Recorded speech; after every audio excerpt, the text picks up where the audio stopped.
Mount Hope Farm in Bristol, Rhode Island is the quintessential saltwater farm with 127 acres of open fields, meadows, pastures, woodland, ponds, streams, and a medley of historic buildings.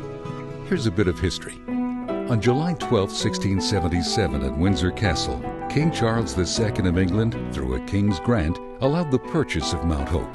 Nathaniel Byfield, along with 3 other wealthy merchants, purchased it at a cost of £1,100. In 1676, this land, which was called the Mount Hope lands, the King of England, it took 4 years for the communications to get back and forth, basically okayed the selling of this land. It was 4 merchants in Boston that purchased it and basically set out, basically it was a real estate endeavor, which is the town of Bristol today. And in the Grand Deed, they said that once 60 families established and agreed to live in town for a period of 3 years, that the town could be incorporated. And that happened within a year. So by September of 1681, Bristol becomes incorporated as a town. In its 325 years of history, Mount Hope has had a dozen owners, some descendants of previous owners. And one of the owners later on became Governor Bradford, and he lived in this house for many years, called the Bradford House. Rudolph Haffenraffer purchases the property, that's Governor Bradford Farm, in 1915. He is an early Rhode Island industrialist. In 1999, the Mount Hope Trust in Bristol acquired the Mount Hope Farm from the Haffenraffer family. In 1976, the Governor Bradford Farm, or Mount Hope Farm, was placed in the National Register of Historic Places on the occasion of the 200th anniversary of the bicentennial of the United States.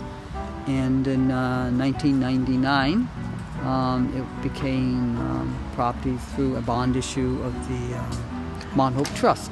The mission of the Trust is to preserve and protect the integrity of its natural assets and its historical structures, such as the Governor Bradford House, which currently serves as a 4-room bed and breakfast. This was the original design of a house that qualified to be counted as a settlement of Bristol, or a town. And so it had to have a 2-story structure, and it had to have at least 1 and 2 rooms on the first floor and one and 2 rooms on the second floor. And then these were added subsequently as the family grew and as the resources grew, to enable them to have more space. The house is Georgian in architectural style. One of the hallmarks would be built about 1745. You'll notice the very large, or the bold moldings, which is a hallmark of that era. Many of the rooms have had certain alterations, but the windows, which are 12 over 12 original, the mantel is from the 1840 period. And then when the Haffenraffers came, they, of course, renovated themselves, but what you're seeing in the painting and the medallion is the designer showcase work of 1999. The column capitals, which represent open books, are probably designed from memory, because at that point they didn't have architectural plan books or pattern books. It was just basically done from memory by local wood carvers and carpenters of what they knew. They remembered seeing columns in England, Ionic columns, and they knew they had the ram's horns, and they did something that is very similar to it. Mount Hope Farm is a special place to be enjoyed by all who pass through its gates.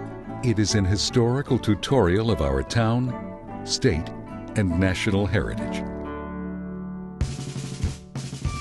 Well, the Historical Society asked us to come and sort of provide a little colonial color with the colonial, mansion house there in the back. We're camped here because the original 2nd Rhode Island Regiment camped here right after the Battle of Rhode Island. We were part of Lafayette's division, and after the campaign to take Newport from the British during 1778 failed, and they had to fight the Battle of Rhode Island as a defensive action. Eventually they got off the island, and this division was assigned to guard Bristol Ferry and Bristol Neck, Bristol and Warren, Barrington, and probably even the bridge up at Swansea.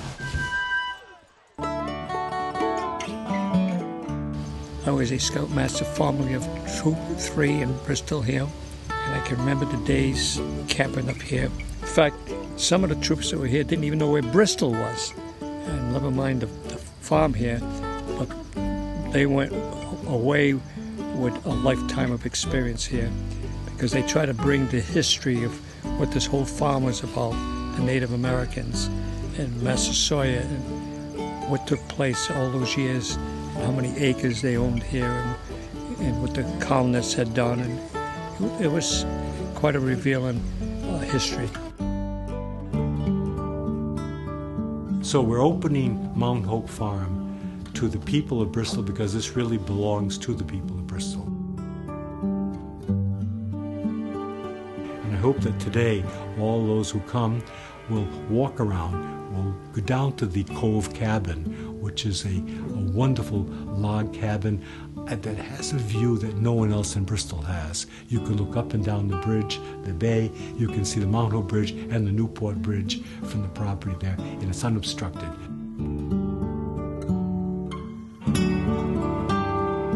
Mount Hope Farm offers visitors an array of breathtaking scenes. Whether you're here to enjoy the scenery, to meditate, to relax, or to experience the feeling our forefathers felt in this beautiful setting, you will find yourself wanting to come back again and again.